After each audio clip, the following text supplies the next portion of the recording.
दीने की तड़प दौड़ेगा दीवाना मोहम्मद का। अल्लाहुम्मा सल्ले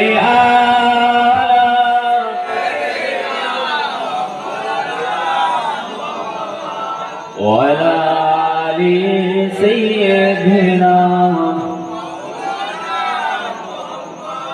ला इलाहा इल्लल्लाह जुरे जुरे ला इलाहा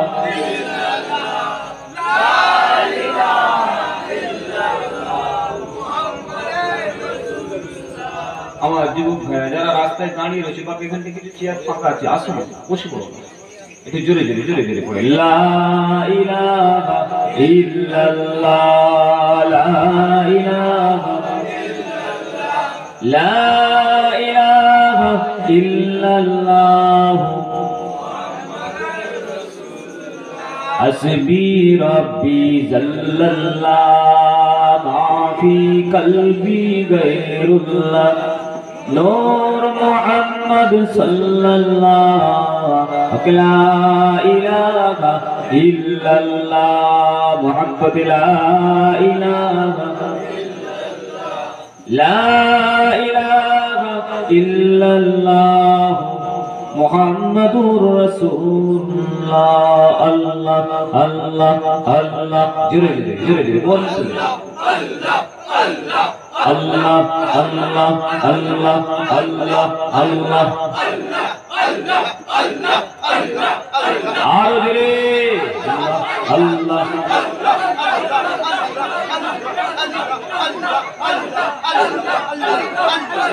Allah Allah Allah Allah Allah Allah Allah Allah Allah Allah Allah Allah Allah Allah Allah Allahu la ilaha illahu la ilaha illallah Muhammadur Rasulullah bulbul तोती परवाना हर एक उसका दीवाना बुलबुल तोती परवाना हर एक उसका दीवाना कम भी किसकी मस्ताना कौन जगोरी का जाना ना সকলে একসাথে পড়ে আল্লাহু আল্লাহু আল্লাহু আল্লাহু জোরে জোরে আল্লাহু আল্লাহু আল্লাহু আল্লাহু আল্লাহু Allahu Allahu Allahu Allahu Allahu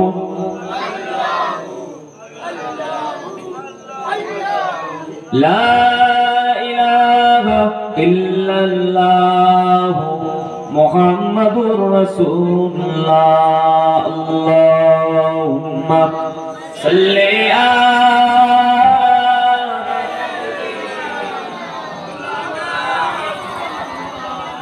وعلى آل سيدنا قال الله تعالى في كلام المجيد والفرقان الحميد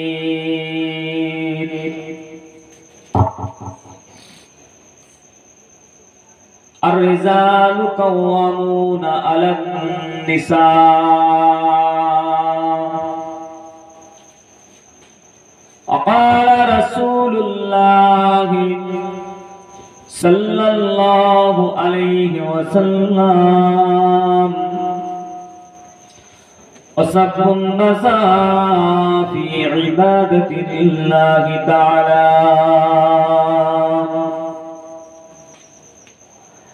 وقال الله تعالى أيضا في كتابه مخبرا وآمرا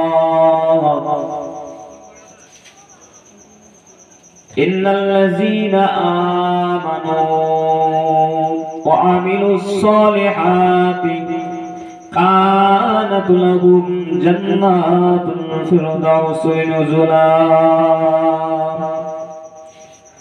قال النبي صلى الله عليه وسلم الإيمان إن الإيمان لا يرز إلى المدينة كما ترج الحية إلى وجرها प्यारा हाजिरान महफिल संक्षेप গহীন রাত্রি ঘুমের সময় আমরা হাওড়া জেলার মানুষ মাশাআল্লাহ রাত জাগা পাখি তাই তো নাকি সব আমরা রাত জাগি আজকে রাতটা নিজের জন্য নয় নিজের ইনকামের জন্য নয় আর নিজের রোজগারের জন্য নয় আর নিজের বিবিকে খুশি করার জন্য নয় আজকে আমরা এখানে এসেছি বসেছি মহান রব আমাদের সৃষ্টিকর্তা আল্লাহ পাককে খুশি করার জন্য জোরে বলুন না আলহামদুলিল্লাহ একটু জোরে বলুন না আলহামদুলিল্লাহ আল্লাহ পাকের শুকরিয়া যিনি আমাদেরকে বসিয়েছেন তিনি যদি আমাদেরকে না সুস্থ রাখতেন আসতে পারতাম যদি এতক্ষণ হসপিটালে বেডে শুয়ে থাকতাম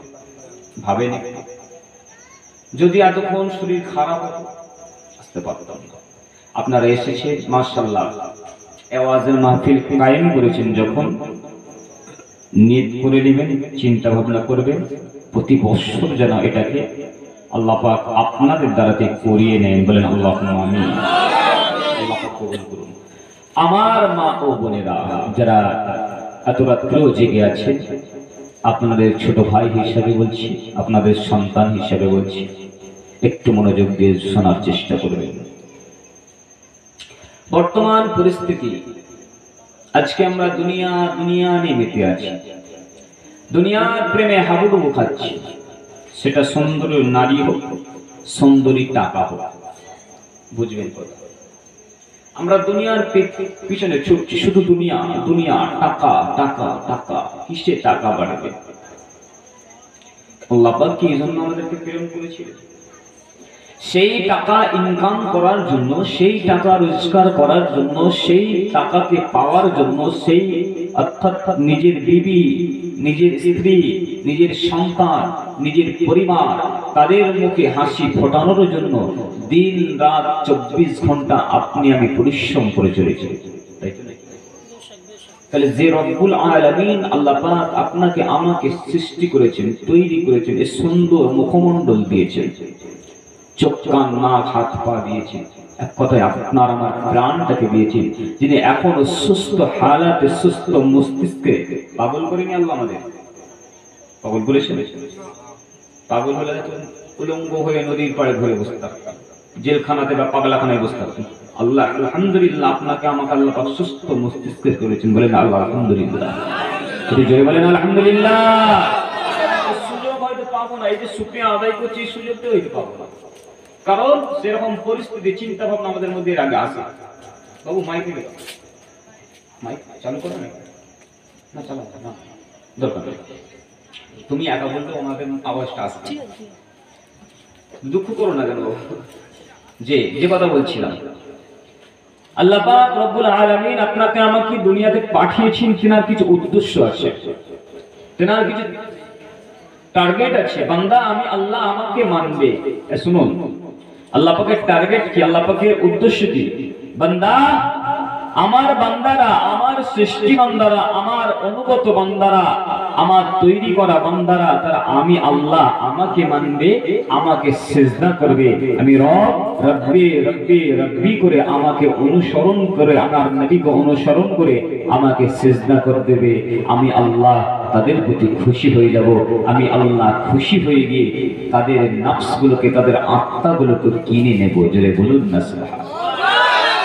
আওয়াজ দিয়ে বলুন সুবহানাল্লাহ আল্লাহই আপনাকে আমাকে তৈরি করেছে সেই আল্লাহ আপনাকে আমাকে মৃত্যু দেবে আবার সেই আল্লাহই বলছেন আমি আপনার থেকে আমাদের থেকে আল্লাহ পাক আমাদের নফসগুলোকে আল্লাহ কিনে নেবে জোরে বলবেন না সুবহানাল্লাহ ইন্নাল্লাহা আস্তারা মিনাল মুমিনিনা আনফুসাহুম।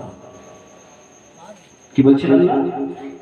আল্লাহ পাক বলছেন ইন্না নিশ্চয়ই আল্লাহ পাক ইস্তারা ইস্তিরু কেনা বেচা আল্লাহ পাক কিনবেন।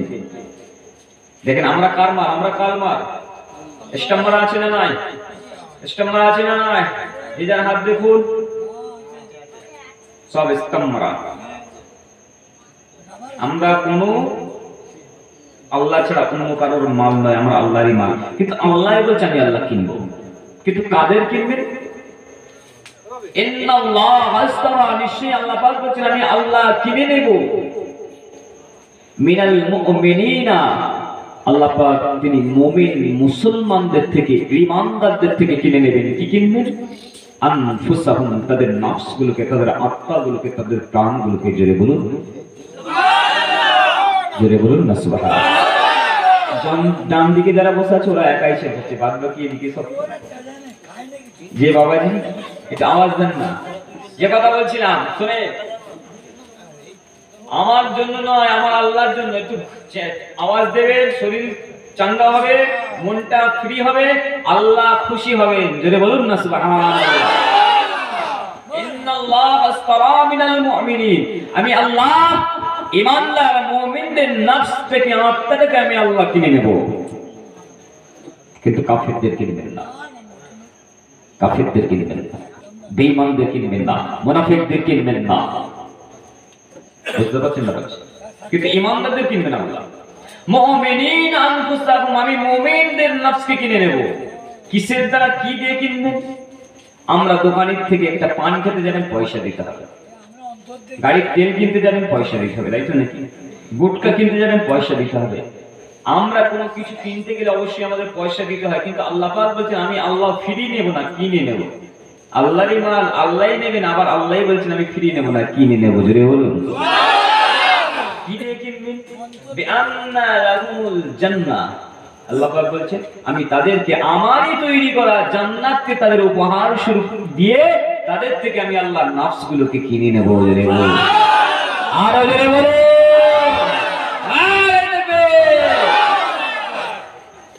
তাহলে আল্লাহর কত দয়া গো, সে আল্লাহর বান্দা। আল্লাহই জান্নাত আল্লাহ তৈরি করেছেন, আমার আল্লাহ জান্নাতকে সাজিয়েছেন, আমার আল্লাহ দুনিয়াকে সাজিয়েছেন, আমার আল্লাহ দুনিয়াকে আপনাকে পাঠিয়েছেন, আমার আল্লাহ আপনাকে জিন্দা করেছে, আমার আল্লাহ আপনাকে মৃত্যু দেবে। আপনার জান প্রাণ সমস্ত কিছু আল্লাহর। সে আল্লাহই বলছেন আমি আবার কিনে নেব বান্দার জন্য, বান্দাদের থেকে কিনে নেব। কেন কিনে নেব? তাদের প্রতি খুশি হয়ে। কেন খুশি হবে? বান্দা যদি মুমিন হয়। মুমিন মুমিন মুমিন মুমিন কারা? মা বল মুমিন। এই বাবু, যদি না ভালো লাগে পর্দার আড়ালে যাও, এখানে ডিস্টার্ব করো না। তার আস্তে আস্তে বুঝাও, মা এরকম করো না। কাদের কিনবেন? মুমিনটা কারা? মা বল মুমিন। মুমিন কারা? হুজুর আকরাম সাল্লাল্লাহু আলাইহি ওয়াসাল্লাম বলেন মুমিন তারাই যারা আল্লাহ এবং আল্লাহর রাসূলকে মেনে নিয়ে, শুধু মানে না, মেনে নিয়ে নিজেদেরকে অনুসরণ করে আল্লাহ আল্লাহ রাসূলের পথে জীবনটা অতিবাহিত করবেন এবং জিন্দেগিটা ওইভাবে কাটাবেন। কিয়ামত পর্যন্ত আল্লাহ পাক তাদেরকে মুমিনের খাতাতে নাম লিখে দেবেন। জয় বলেন আর জোরে বলুন। আপনি আমি জান্নাতে যেতে চাই না? চাই না। আপনার নফসকে আল্লাহকে বিক্রি করিতে চান না? চান না? আরো জোরে বলুন। আল্লাহ ফিরিয়ে নেবে না আর ধোকাও দেবে না। আমরা তো গুটকাকে পয়সা দিই না দোকানদারকে, আমরা তো পানকে বলে দে পরে দেবো, কোনো লিখে রাখ। ও কতদিন পার হয়ে যাচ্ছে খবর না। খবর আছে যে যে বান্দা, একটা হলো হুকুকুল্লাহ আর একটা হলো হুকুকুল ইবাদ। একটা আল্লাহর হক, একটা বান্দার হক। আল্লাহর নামাজটা কাজা হলে আল্লাহ মাফ করে দিতে পারে, কিন্তু দোকানদারকে যে খেয়ে বাকি রেখে দেন না, দোকানদার যদি না মাফ করে কোনোদিন মাফি পাবেন না। খুব সাবধান। বাবু চুপ করে নেই। আচ্ছা, যে কথা বলছিলাম, তাহলে সে আল্লাহ বলছেন আমি বান্দাকে ধোঁকা দেব না। বান্দা আমার কথা শুনবে, আমি ধোঁকা দেব না। বান্দাকে বলেছি নফস কিনে নেব, জান্নাত তাদেরকে দেব। একটা চারটা দুটো জান্নাত নয়, আল্লাহ বলেছেন আমি 8টা জান্নাত তাদের জন্য সাজিয়ে রেখে দিয়েছি। জোরে বলো। তাহলে সেই বান্দা যদি আল্লাহর কথা না শুনে, সেই বান্দা যদি সুদ খায়, সেই বান্দা যদি ঘুষ খায়, সেই বান্দা যদি মদ খায়, সেই বান্দা যদি জিনা করে, সেই বান্দা যদি মা বাপের অস্বীকার করে, সেই বান্দা যদি আল্লাহর ওলিদের অস্বীকার করে, সেই বান্দা যদি নবী রাসূলকে অস্বীকার করে, সেই বান্দা যদি নামাজ রোজাকে ছেড়ে দেয়, আল্লাহ খুশি হবে? আল্লাহ খুশি হবে? আল্লাহ জান্নাত দেবেন? তাহলে জান্নাত পেতে চান না? চান না? চান তো? তাহলে আল্লাহ রাসূল যেভাবে বলেছেন মুমিন হও, সেভাবে মুমিন আপনাকে হতে হবে। মুমিন কিভাবে হবে? আম্মা যারা আয়েশা রাদিয়াল্লাহু তাআলা আনহা একটি হাদিস পাক,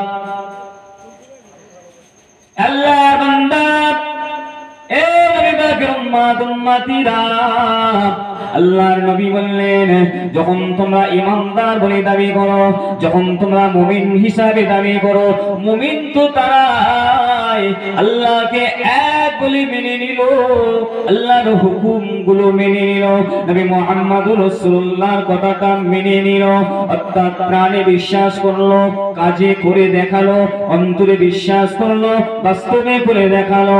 মুমিন তো তারাই।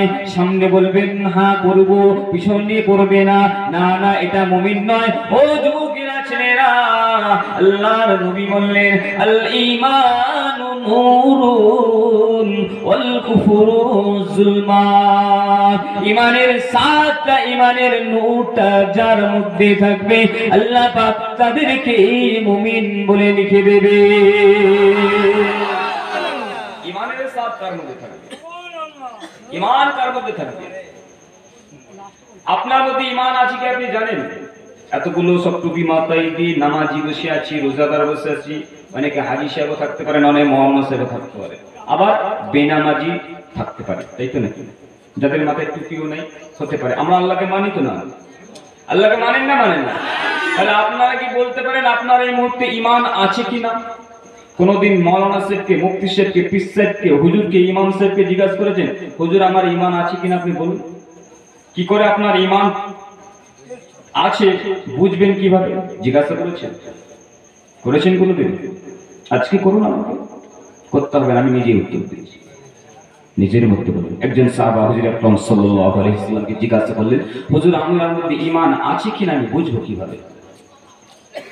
বুঝতে পারছেন না? আল্লাহ নবী বললেন যখন তুমি ভালো কাজ করবে, যখন তুমি ভালো কথা বলবে, যখন তুমি নামাজ পড়বে, ভালো কাজ অনেক রকম হবে, মানে ভালো কাজ অনেক রকম হতে পারবে। নামাজ পড়া, রোজা রাখা, হজ করা, যাকাত দেওয়া, ভালো কথা বলা, এক কথায় মানুষকে মেহমানদারি করানো, এক কথায় মানুষের উপকার করা। যখন তুমি মানুষের উপকার করবে কথার মাধ্যমে, কাজের মাধ্যমে, ইবাদতের মাধ্যমে, এক কথায় আল্লাহর সন্তুষ্টির জন্য যে কাজটা করিবে, যে কথাটা বলিবে, ওই কাজটা করার সময় তোমার মধ্যে যদি তৃপ্তি আসে, তোমার মধ্যে যদি আনন্দ আসে, তোমার মধ্যে যদি ভালো লাগা বিষয়টা চলে আসে, বান্দা বুঝে নাও আপনার মধ্যে ঈমানের জ্যোতি আছে। হয় আপনাদের? এই বান্দা, আল্লাহর বান্দারা হয়? নামাজ পড়তে ভালো লাগে? যে কখন মসজিদ থেকে বেরোবো নাকি? দূরে কাজ পড়ি, জুম্মার দিনে এখন ঢুকবো না, কখন খালি তাড়াতাড়ি বেরোবো নাকি? যে তাহলে এখন বসে আছে, মনে হচ্ছে কখন হুজুর শেষ করবে, বিরিয়ানিটা খাবো নাকি? যে হাসবেন না, হাসির ছেলে বলছি হাসবেন না। আপনার ঈমান আছে কিনা টেস্ট করুন, সময় এটাই। এই মাহফিলকে দাদা হুজুর কেবলা তৈরি করেছিলেন ইলম শিক্ষার জন্য। আপনারা মাদ্রাসায় পড়তে পারেন না, আপনারা হাদিস পড়তে পারেন না, আপনারা ফিকহ মাসলা মাসাইল পড়তে পারেন না। এই মাহফিলটা মুজাদ্দিদুল জামান আমির শরিয়াত আপনার আমার পীর দাদা হুজুর কিবলা রাহমাতুল্লাহ আলাইহি তৈরি করেছিলেন। যারা মাদ্রাসায় মসজিদে পড়াশোনা করতে পারে না, সে ছোটবেলায় বদমাইশির কারণে হোক, শয়তানের অসচেতন হোক, বাপ মায়ের অগ্রাহ্যিত হোক, এক কথায় যারা ইলম শিক্ষা অর্জন করতে পারে না তারা মাহফিল আসবে, আলেমে হাক্কানিরা কোরআন হাদিস থেকে ওয়াজ নসিহত করবে, তারা আলেম তৈরি হয়ে বাড়িতে ফিরে যাবে। জোরে বলুন সুবহানাল্লাহ, আরো জোরে বলুন সুবহানাল্লাহ। সেই মাহফিল শিখে দাম এসেছে যখন, এনেছেন যখন, আগের বছর আনতে হবে এটা বলছি না, আগের বছর আনবে কি সেটাও জানি না, আনতে হবে না, কিন্তু যতক্ষণ থাকবো একটু শিখে শিখুন তো নাকি, শিখে নিয়ে আগের দিন থেকে পরের দিন থেকে কাজ করবেন তো নাকি, না সকাল থেকে আবার সেই যেমন ভাবে মিথ্যা, যেমন ভাবে মদ গাঁজা হুই হাই হেই হাই যেমন ভাবে চলছে চলুন জি। এই মুসলমানের ভাইয়ের ছেলেরা, আজ মদটাকে আমরা এমন পানি হিসাবে ধরে নিলাম গো। আমি মতিউর আপনার সামনে এসে গেলাম বড় হুজুর সেজে, আমি মতিউর আপনার সামনে এসে গেলাম বড় মাওলানা সাহেব, আমি ইমাম সাহেব বড় হুজুর সেজে এসে গেলাম। আমিও যদি চুপি চুপি মদ খাই কেউ না দুনিয়ায় জানতে পারো, কিন্তু রব্বুল আলামিন আল্লাহ পাক অবশ্যই জানতে পারে। আপনি হারাম খান না স্বীকার করছেন, আমি হারাম খাই না স্বীকার করছি, ইমাম সাহেব হারাম খাই না স্বীকার করছি, ওস্তাদ হারাম খাই না স্বীকার করছেন, নামাজি হারাম খাই না স্বীকার করছি, কিন্তু আমি যদি লুকিয়ে লুকিয়ে হারাম বস্তুটা খেয়ে নেয়, এ মাওলানা মুফতি হাজী শেখ মাওলানা শেখ শুনে রেখে দেন, জেনে রেখে দেন, আপনার এক টুকরা হারামের জন্য আল্লাহ পাক আপনার 40 দিনের দোয়াকে কবুল করবে না। ইমাম গাজ্জালি রাহমাতুল্লাহ আলাইহি বললেন, হারামের এক ফোঁটা বস্তু পেটে যদি থাকে, বান্দা যদি কাবা চত্বরে চলে যায়, কাবা শরীফের দেওয়াল ধরে কেঁদে কেঁদে কেঁদে কেঁদে কপালটা ফাটিয়ে ফেলে, এক কথায় যদি ওই কাবার গ্লাসটা ধরে ছিঁড়ে ফেলে, তবুও বান্দার দোয়াকে আল্লাহ কবুল করবে না। আজ হারাম আছে না? হারাম আছে, গাল দেবেন তো আপনারা, চলে গেলেন বললি তো গাল দেবেন যে আরাম যখন ঘরে করে, কোন ঘরেতে লোন না, কোন ঘরেতে সুদ নাই, আহাল্লাল্লাহুল বাইয়া ওয়া হারামার রিবা। আল্লাহর কোরআন বলছেন আমি আল্লাহ ব্যবসাকে হালাল করেছি। কি কোনটা হালাল করেছেন? জোরে বলুন, আরো জোরে বলুন। আহাল্লাল্লাহুল বাইয়া কেনা বেচা, ব্যবসা আমি আল্লাহ হালাল করেছি, ওয়া হারামার রিবা আমি আল্লাহ হারাম করে দিয়েছি সুদটা।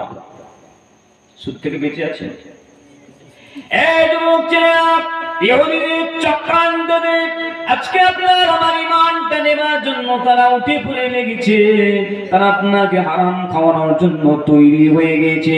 আপনার কাছে টাকা নাই, মোবাইল কিনবেন, অফার দিচ্ছি, চিন্তা করবেন না, তুমি এত 1000 টাকা জমা দাও, তুমি কিস্তিতে কিস্তিতে টাকা মেটাও, তোমাকে আমরা মোবাইলটা ফ্রি দিয়ে দেব। ঠিক বলছি না? জি, আপনি একটা ফ্রিজ কিনবেন, আপনি দামি বস্তু কিনবেন, আপনার প্রয়োজনীয় দ্রব্য কিনবেন, আর ইহুদিদের দালালেরা আপনার আমার ঘরেতে সুদটা ঢোকানোর জন্য বিভিন্ন কৌশলে পৌঁছে দিয়েছে। ও মুসলমানের ঘরের ছেলেরা, ওটা তো আপনার আমার ঘরে থাকার কথা নয় গো, ওটা তো তাদের ঘরে থাকার কথা। আপনার আমার ঘরে রাসূলুল্লাহর সুন্নাত ব্যবস্থাটা থাকার কথা, কিন্তু সেই সুন্নাতকে জমা করে ইহুদিদের সুন্নাতকে আমরা নিজের বাড়িতে জায়গা দিয়েছি, আপনার আমার ঘরেতে নিয়ে এসেছি। আজকে আমার নবী পাকের সুন্নাতকে আমরা জমা করে দিলাম। এই মায়া বলে আমার যে কথা আল্লাহ কোরআন দিয়ে আমি শুরু করেছিলাম, আজ খুব খারাপের সঙ্গে, দুঃখের সঙ্গে, আফসোসের সঙ্গে আপনাদের কাছে বলে দিয়ে গেলাম। আল্লাহ পাক পবিত্র কালামুল্লাহ শরীফের মধ্যে বললেন, আর-রিজালু কাওয়ামুনা আলান নিসা। আমি নারীদেরকে পরিচালনা করার জন্য, নারীদেরকে তাদের দেখভাল করার জন্য, নারীদেরকে পরিচালনা করার জন্য, তাদেরকে খোঁজ খবর নেওয়ার জন্য আমি আল্লাহ পাক পুরুষদেরকে দায়িত্ব দিয়ে দিলাম। জোরে বলুন। আরো জোরে বলুন। কিন্তু আল্লাহ বলেনি পুরুষদেরকে নারীরা পরিচালনা করে, বলেন। তাহলে আজকে সংসারগুলো দেখুন, একটা নারী হেড আছে না, বাড়ির গিন্নি হেড আছে না, বাড়ির পুরুষ হেড আছে? যে যে তাহলে কোরআন থেকে আমরা কাদের সুন্নত আমাদের ঘরে নিয়ে এসেছি তো? কাদের সুন্নতকে আমরা বাড়িতে নিয়ে জায়গা দিয়েছি? আর ওটা তোমাদের বাড়িতে থাক না, আপনার বাড়িতে কেন আসবে? মুসলমানের মা বোনেরা, আপনার স্বামীকে ক্ষমতা দিয়েছে আপনাকে পরিচালনা করার জন্য। আপনাকে আল্লাহ ক্ষমতা দেয়নি আপনার স্বামীকে ওঠাবে না বসাবে। শুনছে না শুনেনি তারা? না সব ঘুম মেরে গেছে? ওরা আবার আপনাদের বলবে না হুজুরকে শিখিয়ে দিয়েছে নাকি? মা আমার শেখায়নি তো মা। যেখানেই যাই বাস্তবিকতা নিয়ে আলোচনা করি। আপনারা আমার দেশের মানুষ, আপনারা আমার এলাকার মানুষ, কাদেরকে শোনাবো? আমার মা বোনেরা, আল্লাহ পাক আপনাদের জন্য জান্নাতে যাওয়া সহজ করে দিয়েছেন। মা আল্লাহ নবী বলেন, নারীরা চারটে কাজ করিবে, নারীরা চারটে কাজ করিবে, নারীরা চারটে কাজ করিবে, আমি রাসূলুল্লাহ তাদেরকে জান্নাতের দরজায় পৌঁছে দেব। একটু জোরে বলুন, আরো জোরে বলুন। এক নম্বর হলো নামাজ। শোনেন, ছেলেদের কিন্তু এই কথা বলা নেই, ছেলেরাই চারটে কাজ করলে জান্নাত পাবে এই গ্যারান্টি নয়, কিন্তু নারীদের জন্য আছে।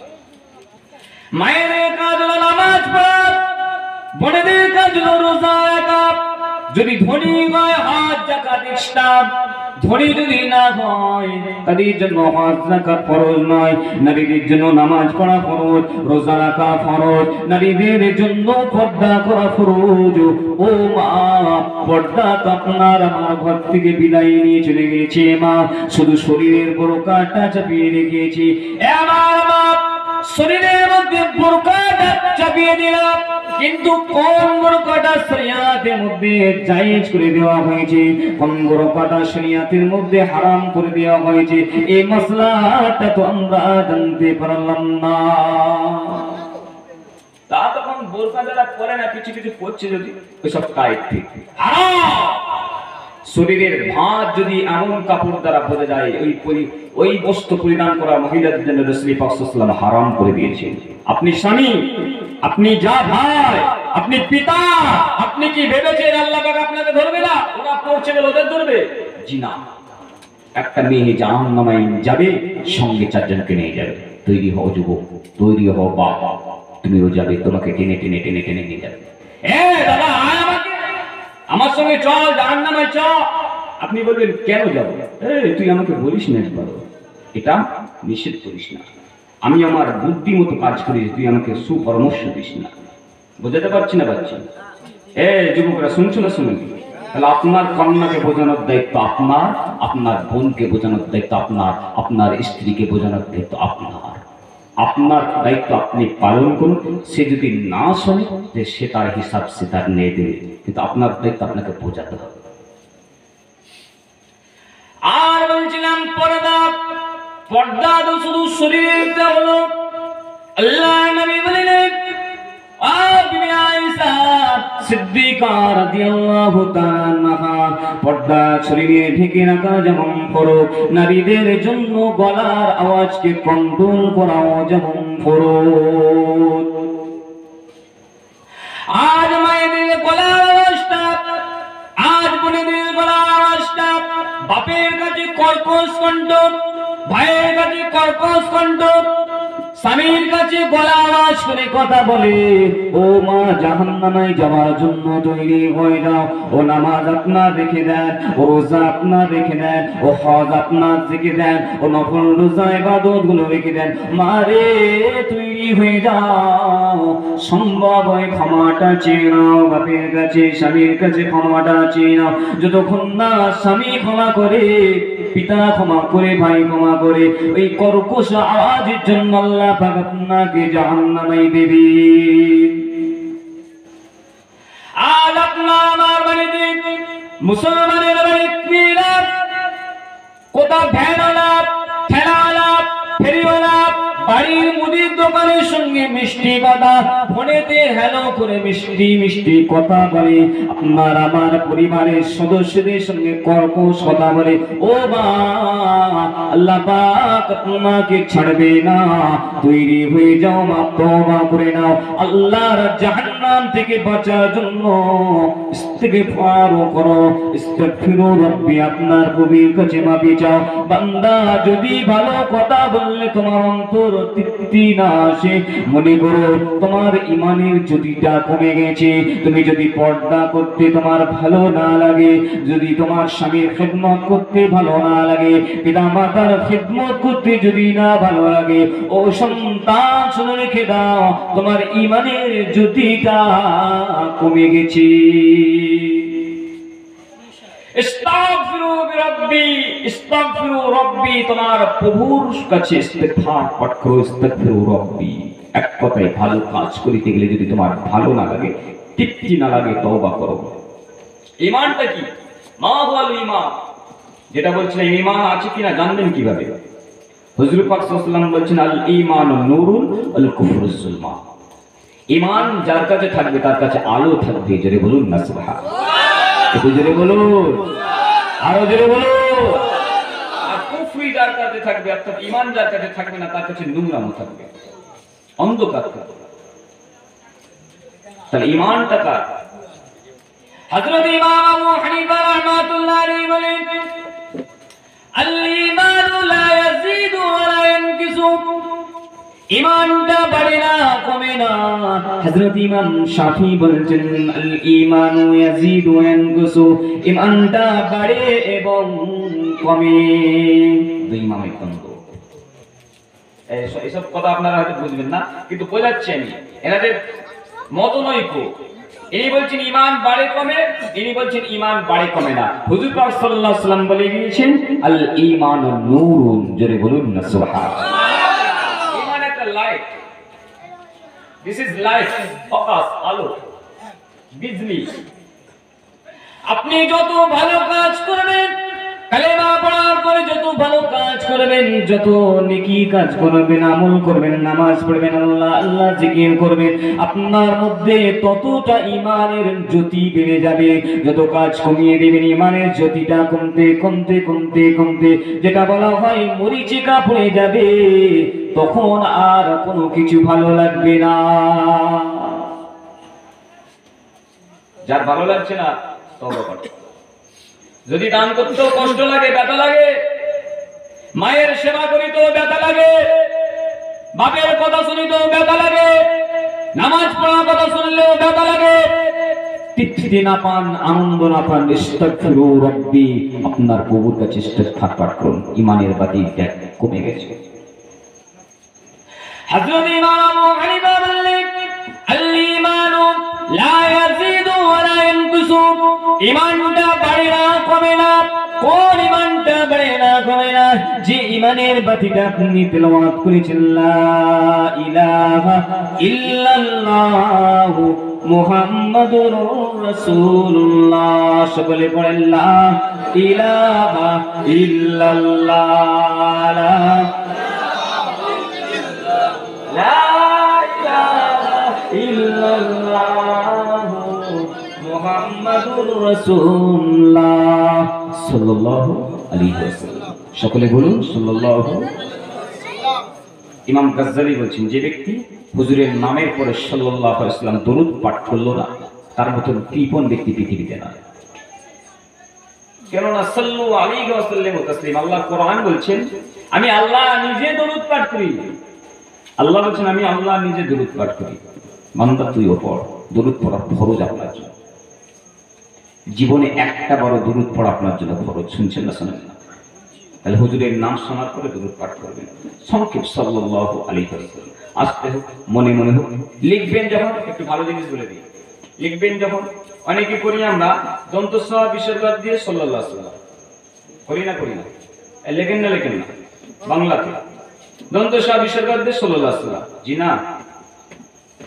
ইমাম দারে কুতনি রাহমাতুল্লাহ আলাইহি বলছে, যে ব্যক্তি হুজুর পাক সাল্লাল্লাহু আলাইহি ওয়াসাল্লামের নামটাকে শর্ট করে সংক্ষেপ করে, আমার মনে হয় যায় কাঁচি দিয়ে তার আঙুলগুলো কেটে ফেলি, তার আঙুলগুলো কেটে ফেলি। শুনছেন না শোনেননি? জি। কার নাম কাটছেন, কার পরে দরুদ সংক্ষেপ করছেন, কিসের এত কৃপণ আপনার? যে কথা আপনাদের কাছে বলছিলাম, ঈমানটা কি জিনিস? ঈমানটা হলো ওই জিনিস আপনি আল্লাহকে আল্লাহ বলে মেনেছেন, আপনার নবীকে নবী বলে মেনেছেন। আল্লাহ বলেছিলেন, বান্দা তোরা হারামটা খাবি না, মিথ্যা কথা বলবি না। মিথ্যা আছে না? মিথ্যা আছে না? জোরে বলুন, আছে না? না।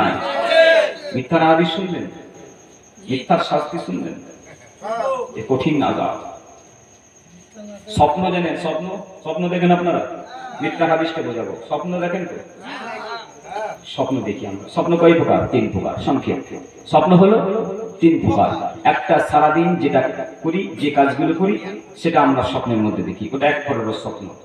আর এক প্রকার স্বপ্ন যেটা শয়তানের পক্ষ থেকে হয়ে থাকে। শয়তান আপনাকে দেখায় ভয়ঙ্কর জিনিস, দেখে এমন ভয়ঙ্কর দেখালো আপনার ইবাদত করা ভুলে গেলেন, মন মেজাজ খারাপ হয়ে গেল, ইবাদতের তৃপ্তি নষ্ট হয়ে গেল। বুঝে গেছে? শয়তান আপনাকে ঘেঁটে ফেলার চেষ্টা করে, ঈমানটা লঙ্ঘন করার চেষ্টা করে। আপনার পরিবারের কাউকে স্বপ্নে দেখিয়ে দিলে এমন ভয়ঙ্কর, আপনি তার সাথে কথা বলাই বন্ধ করে দিলেন। ওই স্বপ্নে দেখি আমাকে মারছি, দেখলাম হুজুর পাক সাল্লাল্লাহু আলাইহি ওয়াসাল্লাম বলেছেন, এরকম ভয়ঙ্কর যদি স্বপ্ন দেখো তাহলে খবরদার ইস্তিগফারু রাব্বি, ইস্তিগফারু রাব্বি, তোমার প্রভুর কাছে ইস্তিগফার পাঠ করো। আর বাম দিকে 3 বার থুতু করে থুতু ফেলবে। এমন থুতু ফেলবেন না যেন পাশে যে শুয়ে তাকে ভিজে না দেয়। শুনছেন না শোনেননি? যে সঙ্গে কেউ যদি থাকে ছোট্ট ছোট্ট করে হালকা, তাহলে স্বপ্ন যদি খারাপ দেখেন বাম দিকে থুতু ফেলে হালকা। আর যদি কট, যে কটে শুয়ে থাকবেন কটটা পরিবর্তন করুন, বাম দিকে শুয়ে থাকলে ডান দিকে ফিরুন, বাম দিকে শুয়ে থাকলে ডান দিকে ফিরুন। যদি চিত হয়ে শুয়ে থাকেন তাও বাম দিকে ফিরুন। বুঝে যেতে পারছি না? ইস্তিগফারু রাব্বি, আপনার প্রভুর কাছে ইস্তিগফার পাঠ করুন। আপনাকে কাউকে বলবেন না, খারাপ স্বপ্ন কাউকে বলবেন না। শুনছেন না শোনেননি? হাদিস শোনাচ্ছি গো, বুখারী শরীফ, মিসকাত শরীফ, কিতাবুর রুইয়া অধ্যায়গুলো খুলুন না। আমার যুবক ভাইরা আমার, যে কথা আপনাদের কাছে বলছিলাম, মিথ্যা শাস্তি কি হবে? আল্লাহ নবী প্রত্যেকদিন ফজরের নামাজ পড়ে সাহাবা হুজুরদের দিকে মুখ করে বসলেন। সাহাবা হুজুরদের কাছে জিজ্ঞাসা করতেন, ও আমার সাহাবারা বলো বলো, তোমরা যদি কেহ স্বপ্ন দেখো, আমি রাসূলুল্লাহকে বলো, আমি হাবিবুল্লাহকে বলো, তোমাদের কাছে আমি রাসূলুল্লাহ স্বপ্নের তাবির করে ব্যাখ্যা করে শোনাবো। কোনদিন সাহাবা হুজুর স্বপ্ন দেখে দিন, আল্লাহ নবী সেই স্বপ্নের ব্যাখ্যা শুনিয়ে দিতেন। একটা দিন ছিল সাহাবা হুজুর বলিতে লাগলো, ইয়া রাসূলুল্লাহ, ইয়া হাবিবাল্লাহ, হুজুর আমরা তো আজকে কেউ স্বপ্ন দেখি না, আমরা তো আজকে কেউ স্বপ্ন দেখি না। আমার আপনার নবী দয়ার নবী বললেন, ও আমার সাহাবারা, আজকে আমি মুহাম্মাদুর রাসূলুল্লাহ, আমি রাসূলুল্লাহ, আজকে আমি স্বপ্ন দেখেছি গো। তোমরা আমার স্বপ্ন কে কি শুনতে চাও? বসো। জোরে বলুন সুবহানাল্লাহ, আরো জোরে বলুন সুবহানাল্লাহ। হুজুর স্বপ্ন দেখেছে, হুজুর স্বপ্ন দেখেছে, সাহাবারা শুনবে। আল্লাহ নবী বলতে লাগলেন, বুখারী শরীফ, মিসকাত শরীফের হাদিসটা পেয়ে যাবেন, আমি রাতে ঘুমিয়ে ঘুমিয়ে দেখলাম আমাকে যেন 2 জন মানুষ ধরে ধরে নিয়ে যেতে লাগলো, কোন একটা জায়গা দিয়ে নিয়ে যেতে লাগলো। আমি চললাম তাদের সঙ্গে, কে চাইছি 2 জন কে ছিল আমি প্রথম বুঝতে পারি না। আমাকে নিয়ে চললেন, চলতে চলতে চলতে চলতে এমন একটা জায়গায় গিয়ে পৌঁছে গেলাম, যে জায়গাতে একটা মানুষ বসেছিল, একটা মানুষকে বসেছিল, তাকে ওইভাবে অবু হয়ে গর্দানের উপরে হেলান দিয়ে বসিয়ে রাখা হয়েছে। কোন হাদিসে বলা হয়েছে তার ঘাড়িতে ভর দিয়ে বসিয়ে রাখা হয়েছে। ঘাড়ে ভর দিয়ে, গর্দান মুটকে গর্দানের উপর ভর বসে আছে। পারবেন আপনারা? পারবো আমরা? গর্দানের উপরে বসে রাখা হয়েছে। আমার নবী বললেন, আমার সাহাবা کرامরা, আমি স্বপ্নের মধ্যে দেখতে পেলাম ওই মানুষটার মাথার গোড়াতে একটা মানুষ দাঁড়িয়ে আছে, তার হাতেতে একটা আটকা আছে, একটা আস্কি আছে, একটা আংটা আছে। বোঝানোর জন্য বলবো, গোস্তের দোকানেতে যে আংটা ঝোলানো থাকে, গোস্তগুলো টাঙানো থাকে, ওই রকম গালের মধ্যে ডান দিক দিয়ে ঢোকানো হচ্ছে গালে, শুধু এমনি সিম্পল না, আগুনের লাল, মানে জাহান্নামের আগুনের পোড়ানো লাল টকটকে লাল দিকে ঢোকানো হচ্ছে। এমন আংটাটা বাঁকানো ডাল দিক দিয়ে ঢোকানোর পরে পিছনের গর্দান দিয়ে বের হয়ে যাচ্ছে। আল্লাহ পাককে হেফাজত করুন, বলেন আল্লাহুম্মা আমিন। এটা জোরে বলুন আল্লাহুম্মা আমিন, এটা মুহাব্বতে বলুন আল্লাহুম্মা আমিন। এদিক দিয়ে ঢুকাচ্ছে, বাম দিক দিয়ে ঢোকালে গর্দান দিয়ে বেরোচ্ছে। আবার গর্দান দিয়ে বের হয়ে যাওয়ার পর আবার পিছনের মানুষটা বাম দিকের গাল দিয়ে ঢোকাতে আরম্ভ করেছে। ওই গালের দিয়ে গরম রডটা ওই আংটাটা ঢোকানো আরম্ভ করেছে। যখনই বাম দিকে ঢোকাতে আরম্ভ করেছেন, ডান দিকের গালটা আবার পুনরায় ভালো হয়ে যায়। এদিকে ঢোকাচ্ছে, আবার এদিকে পড়ে যাচ্ছে, চিৎকার করছে, দিকে বের করছে, আবার এদিকে দিচ্ছেন, আবার এদিকে ভালো হয়ে যাচ্ছে। এইভাবে চলতে থাকলো। হুজুর পাক সাল্লাল্লাহু আলাইহি ওয়াসাল্লাম বলছেন, আমি আমার সঙ্গীদেরকে জিজ্ঞাসা করলাম, এরা কারা, এদেরকে এইভাবে শাস্তি দেওয়া হচ্ছে কেন? হুজুর তারা বললেন, হুজুর আরো চলুন, আরো চলুন, লম্বা হাদিস। দুটো বিষয় হাদিস থেকে বলিব। আমার যুবক ভাইরা আমার, আরো চললেন, চলতে চলতে বেশ কয়েকটা ঘটনা জিনিস দেখালেন। আর একটা জিনিস আপনাদেরকে বলবো। একটা জায়গাতে দেখা গেল একটা লম্বা নদী বয়ে গিয়েছে, লাল রক্তের নদী বয়ে গিয়েছে। ইমাম তিরমিজি বলতে লেগেছেন, ওই নদীটা হবে খুঁজের রক্ত, ওই নদীটা হবে লাল রক্ত, পচা রক্ত, লাল পচা রক্ত। ওই নদীতে একজনা মানুষকে হাবুডুবু খাওয়ানো হবে, একজনা মানুষকে হাবুডুবু খাওয়ানো হবে। ওই গন্ধযুক্ত রক্ত পচা দুর্গন্ধময় রক্তের মধ্যে পড়ে গিয়ে হাবুডুবু হাবুডুবু কেটে থাকবে। আল্লাহ নবী বললেন, আমি দেখতে পেলাম সাঁতরে সাঁতরে সাঁতরে সাঁতরে ওই বান্দাটা কিনারার দিকে এগিয়ে এগিয়ে আসতে থাকে। যখন আসতে থাকে দেখতে পাওয়া যায় ওই ধারের দিকে একজন মানুষ পাথর নিয়ে দাঁড়িয়ে আছে, পাথর দিয়ে মাথাতে আঘাত করতে থাকে। আবার ওই বান্দাটা সাথে সাথে মাঝখানে চলে যায়, উঠতে দিচ্ছে না। যখনই উঠে আসার চেষ্টা করছে, আবার মারছে পাথর।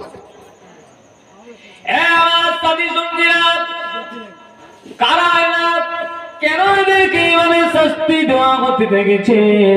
হযরত মুহাম্মদুর রাসূলুল্লাহ সাথী সঙ্গীদের প্রশ্ন করছে। হাদিসটা লম্বা, হাদিস সংক্ষেপে বলছি।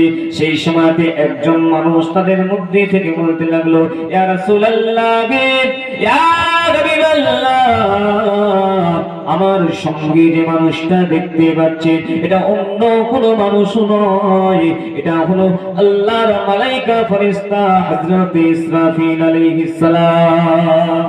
এটা জোরে বলুন, আরো জোরে বলুন। দুইজন মানুষ না হুজুরকে স্বপ্নে স্বপ্নে নিয়ে যাচ্ছিল। ইয়া রাসূলুল্লাহ, ইয়া হাবিবাল্লাহ, আমাকে হয়তো আপনি চিনতে পারছেন না। আমি আপনার কাছে সকাল বিকাল যখন প্রয়োজন হয় তখনই চলে আসি। আমি অন্য কেউ নয়, আমি হলাম হযরত জিবরাইল আলাইহিস সালাম। ভাই জিবরাইল, বলো বলো, কেন ওদেরকে এইভাবে শাস্তি দেওয়া হতে লেগেছে, কেন শাস্তি দেওয়া হতে লেগেছে? ইয়া রাসূলুল্লাহ, ইয়া হাবিবাল্লাহ, হুজুর, প্রথম ব্যক্তিটাকে ওই আংটা দ্বারা শাস্তি দেওয়া হতে লেগেছে। ওই ব্যক্তিটা হলো মিথ্যাবাদী, কাযযাব ব্যক্তি, মিথ্যাবাদী ব্যক্তি। এত মিথ্যা কথা বলিত, তার মিথ্যার এত কথার জোর ছিল যে মিথ্যাটা বলিত গ্রামের মানুষেরা বিশ্বাস করে নিত, পাড়ার মানুষেরা বিশ্বাস করে নিত, বাড়ির মানুষেরা বিশ্বাস করে নিত। শুধু তাই নয়, তার মিথ্যার প্রভাবে সবাই তাকে সম্মান করিত, তাজিম করিত। আল্লাহ পাক রব্বুল আলামিন ওই বান্দার জন্য এই শাস্তি রেখে দিয়েছে। শুনছেন না শুনেন? কালকে মিথ্যা কথা বলবেন, মানে বলবেন নাকি? আসতে হচ্ছে মানে বলবেন কালকে নাকি? এই যে এই মাহফিলে খাঁটি তওবা করুন, কাল থেকে মিথ্যা কথা বলবেন না। একটা হাত করে আমি দিতে, খাঁটি তওবা। জীবন যায় যাবে, টাকা কেড়ে নেয় নেবে, জানে মেরে দেয় দেবে, মিথ্যা কথা বলবো না, আর আল্লাহ ছাড়া কাউকে ভয় করবো না। একটা যুবকের হাত দেখতে চাই। নারে তাকবীর, নারে তাকবীর, একটু জোরে বলেন নারে তাকবীর। আল্লাহ পাক কবুল করুক, আমাকে খুশি করার জন্য নয়, আল্লাহর সন্তুষ্টির জন্য। আল্লাহ পাক কবুল করেন, বলেন আল্লাহুম্মা আমিন। আরে জীবন তো দিয়েছেন আল্লাহ, সে আল্লাহই আমাদের থেকে আবার কিনবে, জান্নাতটা দেবে। সে আল্লাহর জন্য বন্ধ করুন, যে হবে তো না হবে না। মিথ্যা শুরু করলে, সকালবেলা একটা মিথ্যা কথা বললেন, সেই মিথ্যাটাকে সাব্যস্ত করার জন্য, সেই মিথ্যাটাকে সত্য সাব্যস্ত করার জন্য, সত্য প্রমাণিত করার জন্য আরো 10 থেকে 20টা মিথ্যা কথা আপনাকে বলতে হয়। ঠিক বলছি না ভুল বলছি? জি। তাহলে একেবারে সিলমোহর মারেন না। বাবা আস্তে রে বাবা, এটা দরুদ শরীফ পড়েন। আল্লাহুম্মা সাল্লি আলা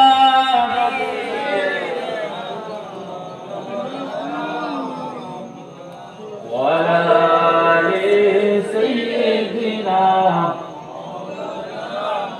তো মোহাম্মদে জোরে সরে আল্লাহুম্মা সাল্লি আলা সাইয়্যিদিনা মাওলানা মুহাম্মদ।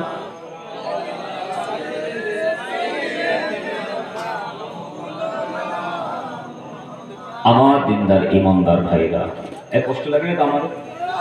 আমি একটু বলে ফেলি, কষ্ট হয়নি তো? জি বলবেন। জি, যে কথা বলছিলাম মিথ্যা। তাহলে যারা হাত তুললেন, কাল থেকে মিথ্যা কথা বন্ধ করুন। মিথ্যা হলো আপনার পাপের প্রথম ধাপ। বাবু আস্তে কথা বলো, যারা দরকার আস্তে আস্তে কথা বলো। মিথ্যা হলো আপনার পাপের প্রথম দরজা। এই দরজাটাকে বন্ধ করতে পারলে সমস্ত দরজা আস্তে আস্তে বন্ধ হয়ে যাবে। শিরকি, বিদআতি, কাবীরা গুনাহ বন্ধ হয়ে যাবে। একটা দিন আপনি আপনার অন্তরটা পরিষ্কার হয়ে গিয়ে আপনি আল্লাহ আল্লাহ রাসূলের পেয়ারা বান্দা হয়ে যাবেন। জোরে বলুন না সুবহানাল্লাহ। আরো জোরে বলুন না সুবহানাল্লাহ। ওই জিবরাইল, ওই বান্দাটাকে কেন শাস্তি দেওয়া লেগেছে? ওই পচা রক্তের মধ্যে কেন চুবানো হতে লেগেছে? তাকে ওইভাবে কেন শাস্তি দেওয়া হতে লেগেছে? হযরত জিবরাইল আলাইহিস সালাম বলতে লাগলেন, ইয়া রাসূলুল্লাহ, ইয়া হাবিবাল্লাহ, হুজুর বিয়াদে মাফ করুন হুজুর। আল্লাহ পাক সুদকে হারাম করে দিয়েছেন, সুদ খাওয়াকে হারাম করে দিয়েছেন। আল্লাহ পাক সুদ খাওয়াকে হারাম করে দিয়েছেন। ওই বান্দাটা এত এত সুদ খেত, সুদ মানে খেত। ওই সুদ খাওয়ার জন্য আল্লাহ পাক তাকে ওই রক্ত, পচা রক্তের মধ্যে শাস্তি দিতে লেগেছে। ও আমার মা বোনেরা, ও আমার তরুণ যুবকেরা, একটু মনোযোগ দিয়ে শোনার চেষ্টা করুন। আপনার দুনিয়া দুনিয়া দুনিয়া নিয়ে বেঁধে উঠলাম। আমরা দুনিয়ার জন্য নিজের বাপকেও ছাড়লাম না, নিজের মাকেও ছাড়লাম না, নিজের বোনকেও ছাড়লাম না, নিজের ভাইকেও ছাড়লাম না। মদ, গাঁজা, এমন করে মিথ্যা, অনিয়তি, নোংরামি সব মুসলমানের ঘরে আজকে আমাদের জায়গা করে দিয়েছি। আল্লাহ বান্দারা, আজ মৃত্যু হলে কাল আপনাকে মাটি চাপা দেওয়া হয়ে যাবে। আমি মতিউর বাড়ি চলে যাব। বাড়িতে যেতে যেতেও যদি মারা যায়, কালকে হয়তো জানাজার খবর শুনবার আসবেন। কেউ যাবেন, কেউ যাবেন না। আপনার ব্যাপার যদি যান, লস হবে না। আল্লাহর নবী বললেন, একটা হলো বান্দার হক, একটা হলো আল্লাহর হক। আপনি যখন পাড়াতে মাইয়েত হয়ে গেছেন, মাইয়েতের খবর শুনলেন, ওই মাইয়েতের জানাজা নামাজ পড়তে গিয়ে যাবেন। যদি জানাজার নামাজটা আপনি পড়েন, আল্লাহর নবী বললেন, ওকে তাকে ওই ব্যক্তিকে একটা কিরাত দেওয়া হবে। মান শাহিদাল জানাজাতু ফালাহু কিরাতুন। যে ব্যক্তি কারো জানাজার নামাজ পড়বে, তাকে আল্লাহ একটা কিরাত দান করবে। শুনছেন না শুনেননি? আপনারা বলবেন, হুজুর কিরাত কি? হুজুর বললেন, জানাজা পড়ে মাটি চাপা দিল, 2টো কিরাত দিবে। সাহাবারা বললেন, হুজুর কিরাত কি? মা হুয়াল কিরাত, কিরাতটা কি? আমার নবী উহুদ পাহাড়ের দিকে আঙুলটা দেখিয়ে শাহাদত আমলটা দেখিয়ে বললেন হুয়া জাবালাইনিল আযিমাইন। ওই কিরাত একটা কিরাত সমান হলো উহুদ পাহাড়টা যত বড় জায়গা নিয়ে আছে, যতটা উঁচু হয়ে আছে, যতটা এরিয়া নিয়ে আছে, অতটা বড় পরিমাণ নেকি আল্লাহ পাক আপনাকে দান করবেন। জোরে বলুন, জোরে বলুন। ভালো লাগছে না কি আপনাদের? বুঝতে পারছি ভালো লাগছে। তাহলে আমি মারা গেলে আপনি মারা যাবেন। কেউ যদি জানাজা পড়ে সে জিন্দা হোক, যে জিন্দা মানুষ জানাজা পড়লো তার উপকার, যার জন্য পড়ছেন তার তো উপকার হচ্ছে, তাহলে আপনারও উপকার হচ্ছে। কত উহুদ পাহাড় নিয়ে বসে আছি জানেন তো? আপনিও নিয়ে বসে আছেন, মানে কতজনকে মাটি চাপা দিয়েছেন, কিন্তু ওই নেকি কি আপনাকে জান্নাতে নিয়ে যাবে নাকি? গো এই যুবক, ওই নেকি জান্নাতে নিয়ে যাবে না। নেকির বড়াই দিয়ে কেউ জান্নাতে যেতে পারবে না। আমি মহামান আছে, আমি নেকির বড়াই দেখিয়ে জান্নাত পেতে পারি না। সৈয়দ হাবিবুল্লাহ মুহাম্মদুর রাসূলুল্লাহ বলেছেন, বিবি আয়েশা, কোন বান্দা নেকির বড়াই দেখিয়ে নেকি দেখিয়ে আল্লাহর কাছে জান্নাত পেতে পারে না যতক্ষণ না আল্লাহর দয়া রহমত বান্দার প্রতি হয়। শুনছেন না? আজ মুসলমানের ঘরে নেকি তো উঠে গেছে, মিথ্যা, সুদ, ঘুষ, জেনা, ব্যভিচার, অহিয়তি, নোংরামি, সমস্ত কৃষ্টি কালচারগুলো আপনার আমার ঘরেতে চলে এসেছে। ও যুবক ভাইরা, আমার একটু মনোযোগ দিয়ে শোনার চেষ্টা করুন। আমার আল্লাহ পাক পবিত্র কালামুল্লাহ শরীফের মধ্যে বলছেন, ওয়ালা তাকরাবুজ জিনা, বান্দা জিনা করা তো দূরের কথা, জিনার নিকটবর্তী তোরা হোস না। কেমন ভাবে জিনার নিকটবর্তী হওয়া? এ আমার বোনেরা, আমার মায়েরা, আপনাকে আল্লাহ যৌবন দিয়েছে, ওই যৌবনের হিসাব আল্লাহ পাক আপনার থেকে নেবেন গো। আমার যুবক ভাইরা, যৌবনটা আল্লাহ আপনাকে দিয়েছে, ওই যৌবনটা হালাল রাস্তায় খরচ করছেন না হারাম রাস্তায় খরচ করছেন, তার হিসাবটা আল্লাহ পাক অবশ্যই নেবেন গো। আল্লাহ পাক আপনার থেকে হিসাবটা অবশ্যই নেবেন গো। মনে করবেন না দুনিয়াতে কেউ আমাকে দেখতে পাচ্ছে না, আল্লাহ পাক আপনাকে দেখতে পাচ্ছেন না। আর যুবকেরা, আজ যৌবন বোনেরা, যুবতী বোনেরা, দুনিয়ার মানুষকে ভয় করে, সিসিটিভি ক্যামেরাকে ভয় করে, তারা ভুলে গেছে, তারা মনে করে না আল্লাহ পাক জন্মের পরে আপনার আমার সামনে সিসিটিভি লাগিয়ে দিয়েছে। ভুলে গেলেন? ভুলে গেলেন? মানুষের আড়াল হয় বলে সিসিটিভি আছে রে, এই ওখানে বিড়ি খাস না, সরে যাস, দেখে দেখে মদ খাস না ওখানে। এখন তো আদবও উঠে গেছে, মুরব্বীদের সামনে সিগারেট টানছে। যে বাপ আছে কি চাচা আছে, ইমাম সাহেব আছে, মৌলানা আছে, বড় দাদা আছে, দেখার সময় না। সে মুখ দিয়ে তো ভাষা বেরোচ্ছে অন্যরকম, একেবারে হালুয়াপুরির মতো ভাষা বেরোচ্ছে। শুনছেন না? শোনেন? কষ্ট হচ্ছে? এনেছেন যখন শুনতে হবে, না আনলে শুনতে হতো না। আদব আছে, আদব, আদব তো চলে গেছে বেয়াদব হয়ে। আদব করুন। মুসলমানের প্রথম লক্ষণ আদব থাকবে তার মধ্যে, ইমানদারের প্রথম লক্ষণ আদব থাকবে তার মধ্যে। আদব কোথায় গেছে? মুরব্বীদের সহবত আপনার হারিয়ে ফেলছেন।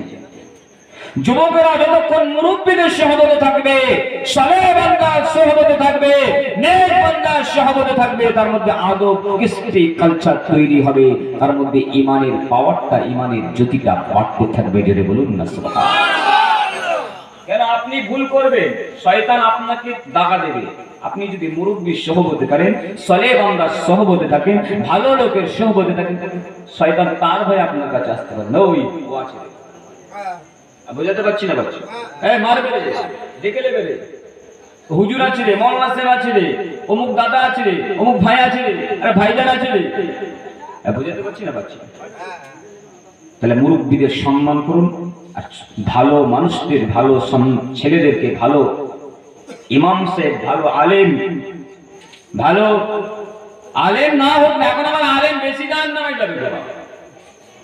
আমি আলেম, আমাকে দিয়ে আল্লাহ জাহান্নামে উদ্বোধন করবেন, খবর আছে? যে আল্লাহ নবী বললেন, উলামাউকুম সাওরুন মিন তাকদীমিস সামাই ওয়াল আরদ। যুবকেরা, যে কথা আমি আপনাদের কাছে বলছিলাম, বলতে বলতে চলে আসলো। আল্লাহর নবী বলছেন, এখন করে বর্তমানে আখির জামানা আলেমেরা উলামাউহুম শাররুন মিন তাহতি তাকদীমিস সামাই ওয়াল আরদ। কিছুদিন আগে একটা দেখলেন না, এক শয়তান মার্কা আলেম বলছে শবে বরাতে রাতে ইবাদত করার থেকে বিশটাখানি টাকা পাবে। দেখেন না, শুনেছেন না? শুনেন জি। তা আপনাদের ব্রেনে আমরা এখন থাকলাম, মরণের এখন রাখলাম, আপনাদের ব্রেনে আনুন, ওটা ঠিক বলেছে না ভুল বলেছে? কোথায় বলেছে? কোন জায়গায় বলেছে? ওটা মসজিদে বলেছে। কোন জায়গায় বলেছে? বুঝতে পারছেন না? পাচ্ছেন না? আল্লাহ নবী বললেন, উলামাউহুম শাররুন, আলেমরা হবে এত নিকৃষ্ট, এতটাই খারাপ, এতটাই জঘন্যতম হয়ে যাবে। মিন তাহতি তাকদীমিস সামাই ওয়াল আরদ, আসমানের নিচেতে জমিনের উপরেতে যা কিছু থাকবে, আসমানের নিচেতে জমিনের উপরেতে আছে বাঘ আছে, ভাল্লুক আছে, সিংহ আছে, ঘোড়া আছে, কুকুর আছে, ভেড়া আছে, শুকর আছে, মানুষ আছে, ছারপোকা আছে, উট আছে, পাখি আছে, কি না? এক কথায় যা কিছু থাকবে। ধরে নিলাম শুকরটা সব থেকে নিকৃষ্ট প্রাণী, শুকরটা সব থেকে খারাপ প্রাণী। আল্লাহ নবীর কথা অনুযায়ী সব থেকে নিকৃষ্ট খারাপ হয়ে যাবে আলেম ওলামা। বুঝতে পারছি না? পাচ্ছি না যে অন্য একটি ওয়াদে বলা হয়েছে, কাকালাম বিআই বনি ইসরাঈল, আল্লাহ পাক আখিরি জামানার আলেম ওলামাদের মর্যাদাটা উচ্চ করে দেবেন। আল্লাহ পাক আখিরি জামানার আলেম ওলামাদেরকে এত সম্মান দান করবেন গো, যেমন নাকি বনি ইসরাঈলের বংশে, বনি ইসরাঈল গোত্রের যত নবী রাসূলরা এসেছিলেন, আমার উম্মতি মুহাম্মাদীদের আখিরি জামানার আলেমদেরকে আল্লাহ তেমনি মর্যাদা দান করে দেবে। এই আখিরি জামানার আলেমদেরকে আল্লাহ নবী বলছেন বনি ইসরাঈলের নবীদের মতো মর্যাদা দান করবে। আবার এই আখিরি জামানার আলেমদেরকে আল্লাহ নবী বলছেন পৃথিবীর উপরে আসমানের নিচে যা থাকে সব থেকে নিকৃষ্ট হবে। বোঝাতে পারছি না?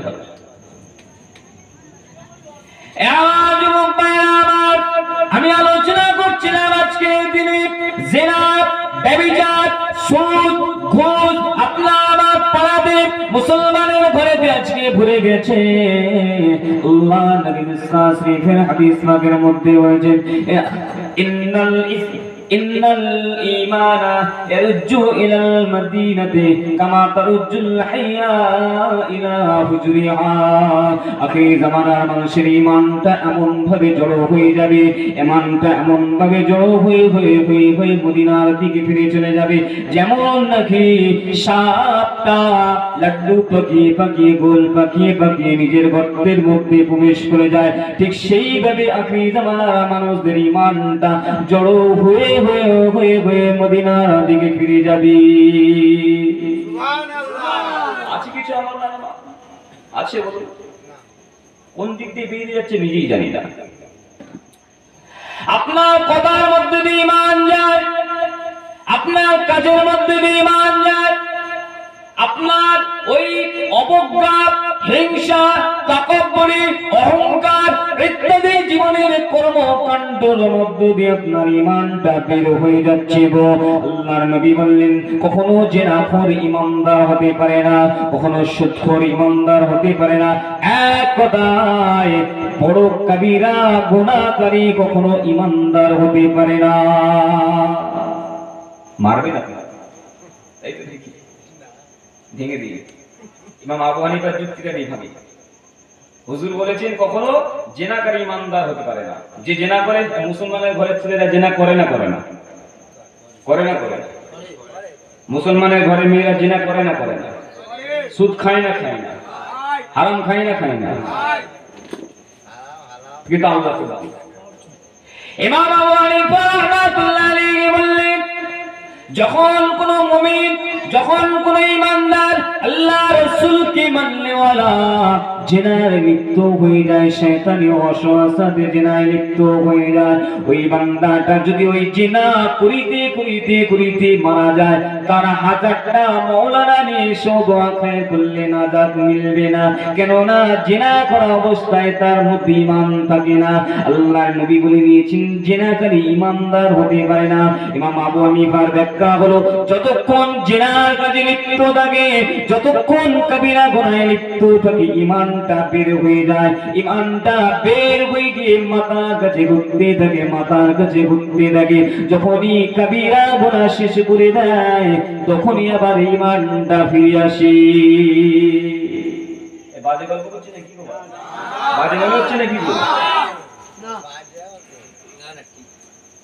জিনা করা অবস্থায় যদি কোনো বোন, যদি কোনো মা, যদি কোনো যুবক জিনা করা অবস্থায় মারা যায়, সিধে জাহান্নাম। বেদিনেরা যেমন বিনা হিসাবে জাহান্নাম, ও সেই জাহান্নাম। কেন বলেন?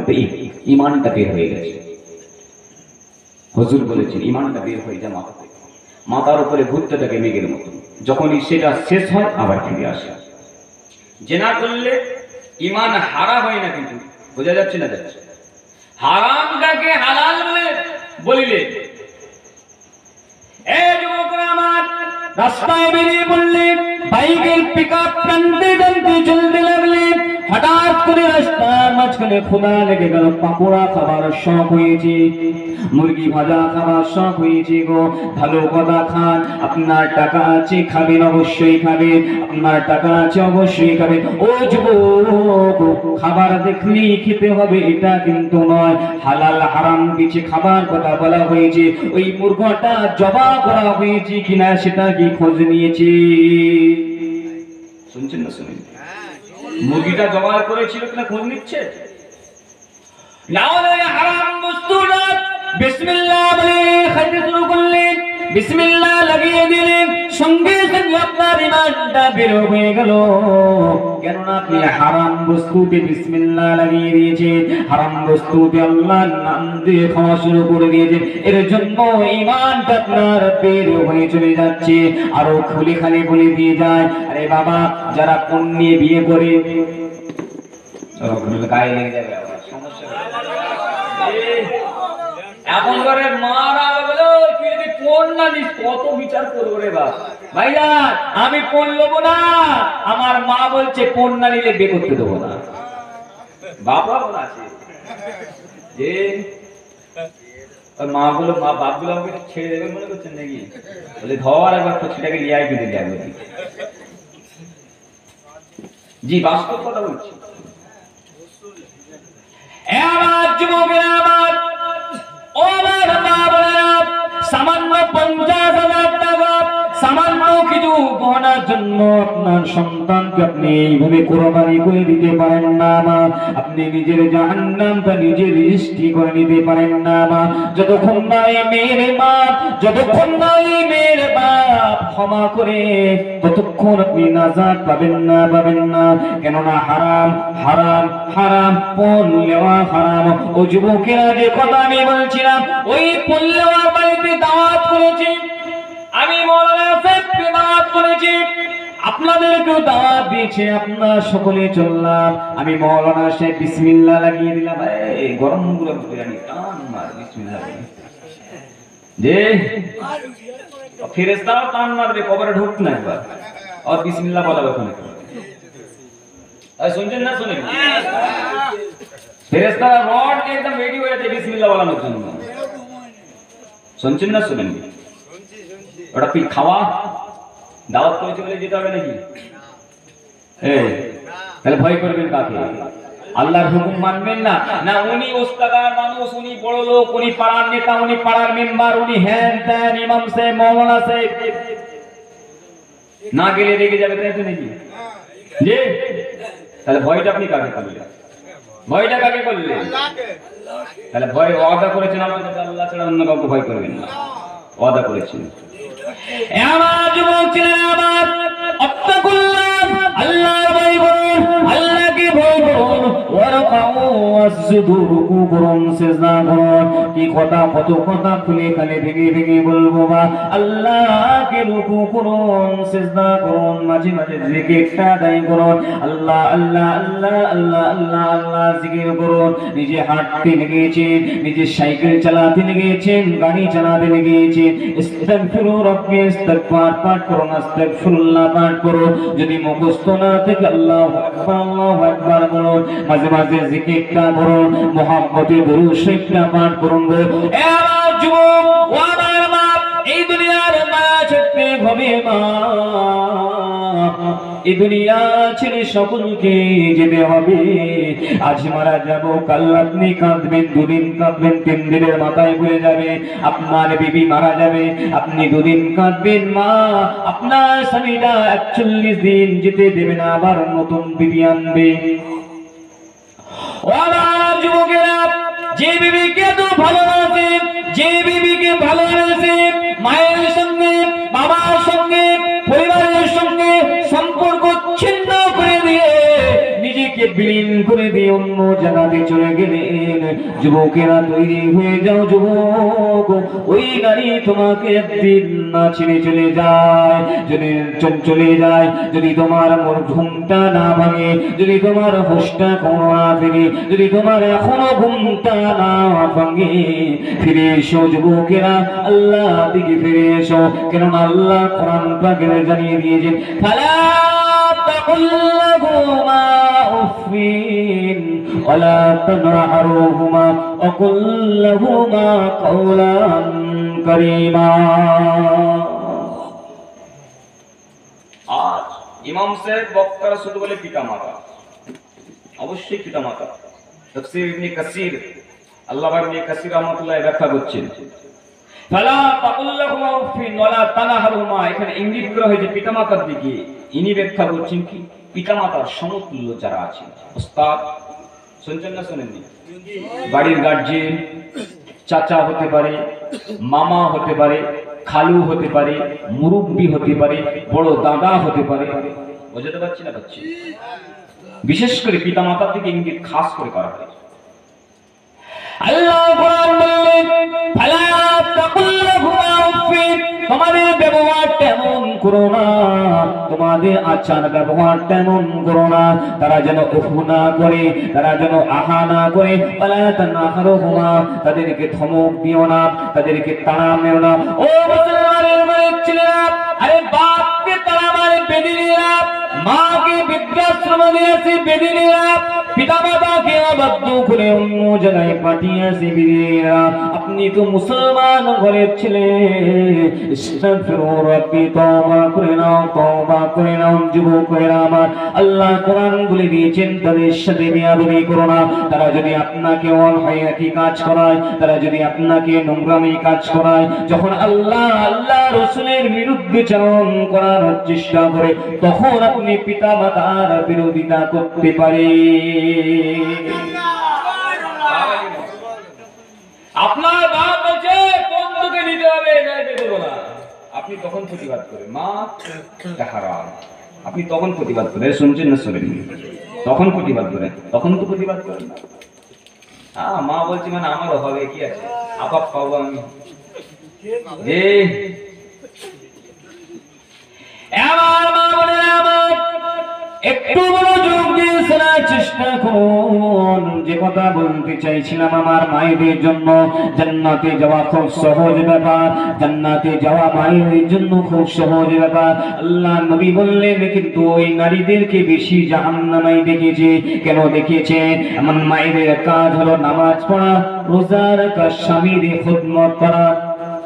স্বামীর খিদমত বলতে স্বামীর সন্তুষ্ট রাখা, স্বামীর সন্তুষ্ট রাখা।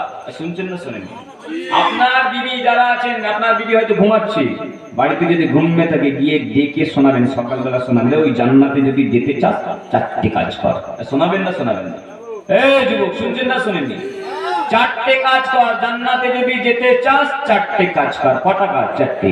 নামাজ, রোজা, আর পর্দার সঙ্গে থাকা, সেটা গলার পর্দা, শরীরের পর্দা। বুঝতে পারছেন না?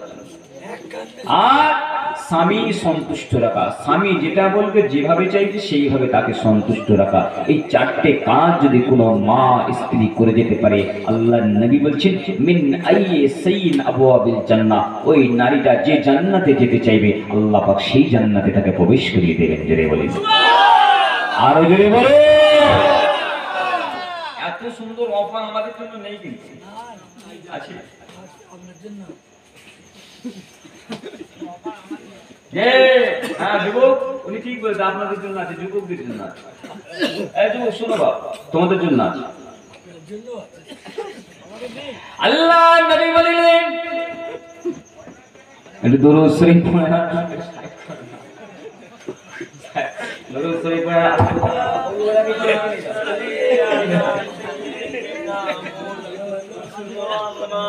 দরুদ শরীফ পড়ে আল্লাহ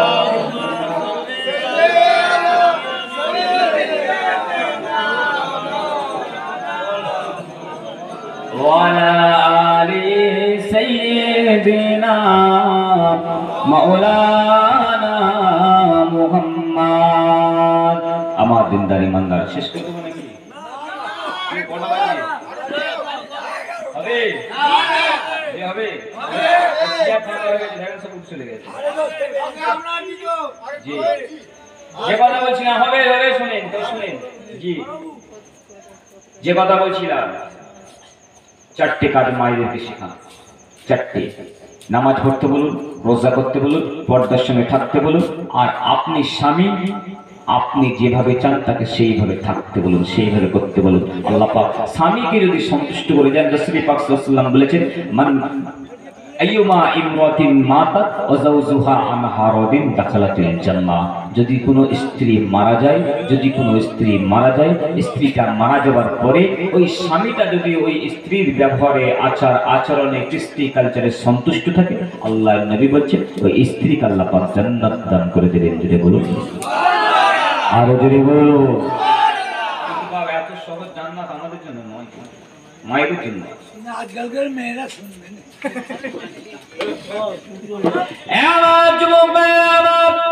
আমার যুবকদের জন্য এই জান্নাত আছে। আল্লাহ নবী বললেন আসাবুন নাসাবি ইবাদাতিল্লাহ তাআলা। আল্লাহ নবী বললেন ও যুবক ভাইরা, তোমাদের যৌবন কালটা, তোমাদের যৌবনের হালাতটা, তোমাদের যৌবনের অবস্থাটা তোমরা আল্লাহর ইবাদতের মধ্যে কাটিয়ে দাও। আল্লাহর ইবাদত অনেক প্রকার হতে পারে, সত্য কথা হতে পারে, হারাম ত্যাগ হতে পারে, হালালটা ভক্ষণ হতে পারে, সত্য কথা বলা হতে পারে, মিথ্যা ত্যাগ করা হতে পারে। এমন করে নামাজ পড়া, রোজা রাখা, অনেক রকম ইবাদত হতে পারে। এক কথায় হুজুর পাক সাল্লাল্লাহু আলাইহি ওয়াসাল্লামের সুন্নতগুলো আপনি ধরে নিন, সুন্নতের দাবিদারি করুন, সুন্নত যারা অনুসরণ করে তাদেরকে খেয়াল করুন, সুন্নত যারা মেনে চলেন তাদেরকে লক্ষ্য করুন, তারা কিভাবে সুন্নত আদায় করছেন, তারা কিভাবে নবীকে অনুসরণ করছেন, তারা কিভাবে নবীর সঙ্গে প্রেম করছেন। এই যুবকেরা, এই ইবাদতের মধ্যে যদি তোমাদের যৌবন কালটা পার করে দিতে পারো, এই ইবাদতের মধ্যে যদি যৌবনটা কাটিয়ে দিতে পারো, আমার নবী বললেন ওই যুবকটা যখন মারা যাবে কাল কিয়ামতের ময়দানে, হাসরের ময়দানে, কঠিন ক্ষিপ্ত রোদের মধ্যে আল্লাহ পাক একটা ছায়া রেখে দেবেন, সেটা হলো আরশে পাকের ছায়া।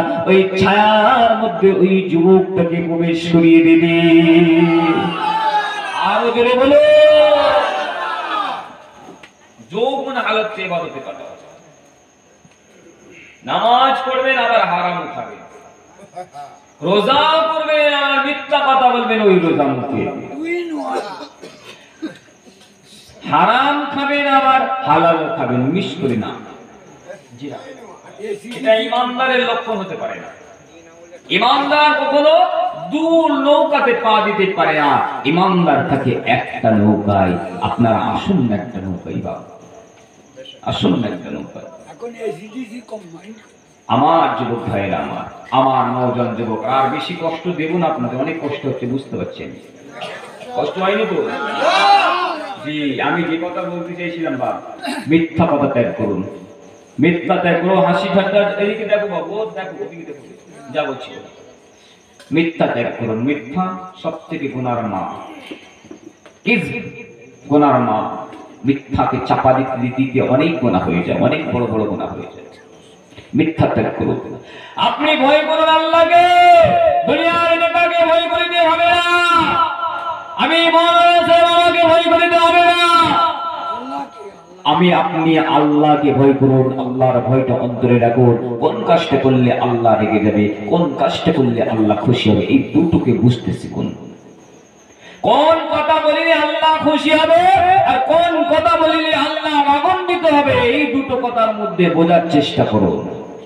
কোন রাস্তা দিয়ে চলিলে, অর্থাৎ এই রাস্তা দিয়ে নয়, এই রাস্তা দিয়ে গেলে আল্লাহও পাওয়া যাবে আবার শয়তানও পাওয়া যাবে, কিন্তু রাস্তা বলতে এই রাস্তা নয়। আমি বুঝতে যাচ্ছি কোন পথের মধ্যে দিয়ে, কোন পথিক হয়ে, কোন রুটের উপরে চললে আপনি আল্লাহকে পাবেন, সেই রুটটাকে চয়ন করুন। নবী বুখারী মিসকাত শরীফের হাদিস পাক, এক তারিখে বালুকার উপরে হুজুর পাক সাল্লাল্লাহু আলাইহি সাল্লাম বসে আছেন। বসে বসে বসে বসে সাহাবীর সঙ্গে কথা বলতে লেগেছে। হাতে ছিল একটা খেজুর গাছের লাঠি, ওই খেজুর গাছের লাঠি দিয়ে বালুর উপরে আঁকা বাঁকা দাগ টানতে লাগলেন, আঁকা বাঁকা দাগ টানতে লাগলেন। সাহাবারা দেখছেন হুজুর আমার কি করতে লেগেছে, ওই আঁকা বাঁকা দাগ টানে। আবার তোমরা যদি এদিক দিয়ে যাও, এই পথ দিয়ে যাও, আল্লাহ পর্যন্ত পৌঁছে যাবে। আমি মুহাম্মাদুর রাসূলুল্লাহ পথে হাঁটতে থাকবে। আর যদি এই পথ দিয়ে হাঁটো, তোমরা শয়তানের রাস্তা দিয়ে চলে যাবে। আল্লাহ কোরআন জানিয়ে দিয়েছেন, ইহদিনাস সিরাতাল মুস্তাকিম, صراط الذين أنعمت عليهم غير المغضوب عليهم ولا الضالين। বলেন আল্লাহ, আরো জোরে বলুন আমিন। ইহদিনাস সিরাতাল মুস্তাকিম, আল্লাহর কাছে চাইতে শিখেছেন। এই চা আমার কাছে সরল সঠিক প্রশ্ন, আপনি চাও আল্লাহ আমাকে ওই রাস্তায় নিয়ে চলো, সিরাতাল মুস্তাকিমে নিয়ে চলো। আমার বান্দা, তুই আমার কাছে দোয়া চা, আমার কাছে ভিক্ষা চা, আমি আল্লাহ তোদেরকে দেব। যে আল্লাহ নিজেই জান্নাত তৈরি করেছেন, যে আল্লাহ আপনার অন্তরটা কিনেছেন, প্রথমেই বলেছিলাম আপনার অন্তরটা কিনে নেবেন, সে আল্লাহ তো আপনাকে অন্তর দিয়েছে, জীবন দিয়েছে, জান দিয়েছে। সে আল্লাহ ওয়াদা করছেন, ইন্নাল্লাহা আশতারা মিনাল মুমিনিনা আনফুসাহুম ওয়া আমওয়ালাহুম বিআন্না লাহুমুল জান্নাহ। আমি আল্লাহ বান্দার, ওই ইমানদার বান্দা বান্দীদের নফসটা কিনে নেব, তাদের প্রাণটা কিনে নেব, আমার দেওয়ার জান্নাতটা তাদেরকে বিনিময় হিসেবে দান করে দেব। সেই আল্লাহ জান্নাত পাওয়ার জন্য কিভাবে পাবেন, কিভাবে জান্নাত পর্যন্ত পৌঁছাবেন, আল্লাহ পাক তিনি নিজেই শিখিয়ে দিচ্ছেন। রব্বানা আতিনা ফিদ দুনিয়া হাসানাতাও ওয়া ফিল আখিরাতি হাসানাহ। বান্দা তোর আগে আমার কাছে চা, দুনিয়া চা, দুনিয়া ভালোই চা। আল্লাহ এখানে আখিরাতের কথা আগে বললেন না। রব্বানা আতিনা ওয়া ফিল আখিরাত, আখিরাত আল্লাহ প্রথম দিলেন না। আল্লাহ পাক বলেছেন রব্বানা আতিনা ফিদ দুনিয়া। আল্লাহ বলেছেন বান্দা তুমি যদি দুনিয়াতে ভালো হতে পারো, তুমি আখিরাতেও ভালো হতে পারবে। বান্দা আল্লাহর কাছে সেজন্যই চাওয়ার কথা আল্লাহ বলে দিয়েছে, বান্দারে তুই আগে দুনিয়াতে ভালো হওয়ার জন্য চা, ভালোইটা চা, কামিয়াবিটা চা। তাহলে আল্লাহ পাকের কত বড় দয়া, সেই আল্লাহ ভালোটা দেবে। আপনি চাইলে তার উপরে আল্লাহ দেবে, আপনি মানলে তার উপরে আল্লাহ দেবে। আপনি বলছেন আল্লাহ হেদায়েত আমাকে দেয় না, আপনি চেষ্টা করেননি তাই দেয় না, আপনি চাইন না তাই দেয় না, আপনি ভাবছেন নামাজি আমি হতে পারি না, মিথ্যা ছাড়তে পারি না। মিথ্যা ছাড়ার জন্য প্রথমে আল্লাহর কাছে সাহায্য চান। আল্লাহ আমি যেন মিথ্যা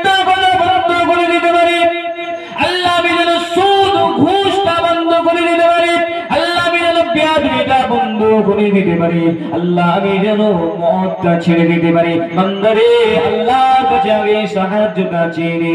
যদি তুমি অন্তরের স্থল থেকে সাহায্যটা চেয়ে নাও, আমার আল্লাহ গায়েবী সাহায্য তোমার প্রতি এসে যাবে।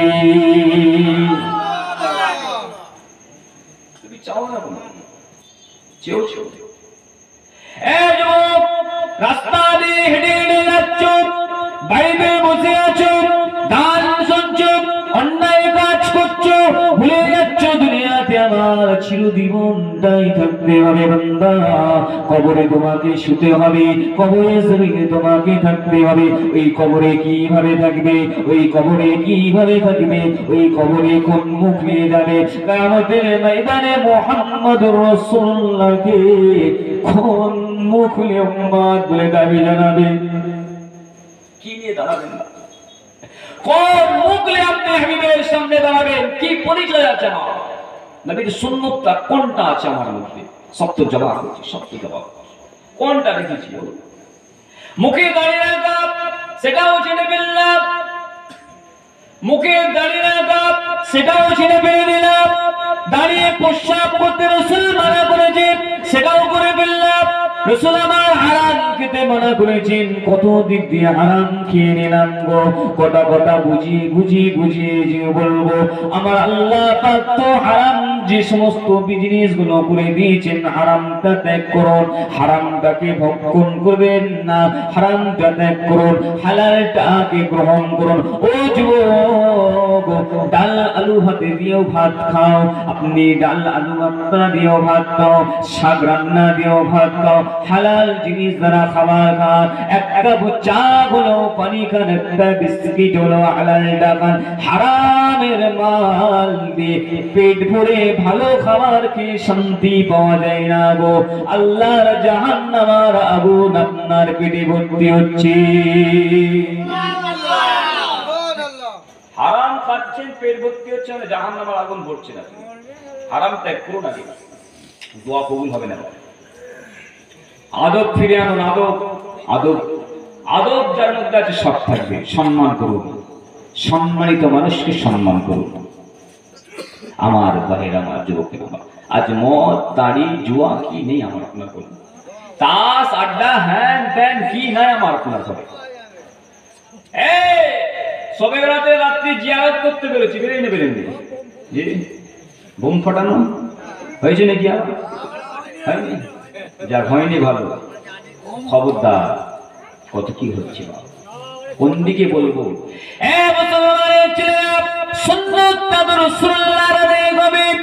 ওই রোনাল্ডো, মেসি, ওই ফিরাউন, নমরুদ, ওই উহুদি নাসারানি দালালদের সুন্নাত আপনি নিতে পারবেন না গো। কেননা মুহাম্মদুর রাসূলুল্লাহ চুলটা যেভাবে রেখেছেন আপনি রাখতে পারেন, আপনি সেই চুলটাও কাটতে পারেন। মুহাম্মদুর রাসূলুল্লাহ যেভাবে হাঁটাচলা করেন সেইভাবে হাঁটাচলা করতে পারেন। মুহাম্মদুর রাসূলুল্লাহ যে পোশাকটা পরিতেন সেই পোশাকটা আপনি পরিতে পারেন। আপনি ওই ইহুদিদের দালালদের পোশাকটা আপনি পরে আপনার মাথার ডিজাইন করে কেমন ভাবে নবীর কাছে মুখ দেখাবে? বলুন, পারবো? বলতে বলতে ফজর হয়ে যাবে, শেষ হবে না। কোন দিক দিয়ে শেষ করবো? এক কথায় বলে দিয়ে যাচ্ছি, উদখুলু ফিস সিলমি কাফা, ইসলামের মধ্যে আসেন পরিপূর্ণভাবে। একবার এদিক একবার ওদিক নয়, পরিপূর্ণভাবে আসুন। সুন্নতকে ভালোবাসুন, একটা সুন্নতকে মহব্বত করুন। যতদিন বাঁচবেন ততদিন যেন কবর পর্যন্ত নিয়ে যেতে পারবেন। এই সুন্নতকে ভালোবাসুন। আল্লাহ পাক ইনশাআল্লাহ আপনাদের আমাদেরকে ক্ষমা করে দেবেন। আল্লাহ পাক আপনাদের আমাদেরকে কিয়ামতে নাজাত দান করে দেবেন। জাহান্নামটা আমাদের জন্য হারাম করে দিয়ে জান্নাতটা ওয়াজিব করে দেবেন। বলেন আল্লাহুম্মা আমিন। আসেন একটু মুহাব্বতের সঙ্গে সালাতু সালাম পাঠ করব। ইয়া নবী সালাম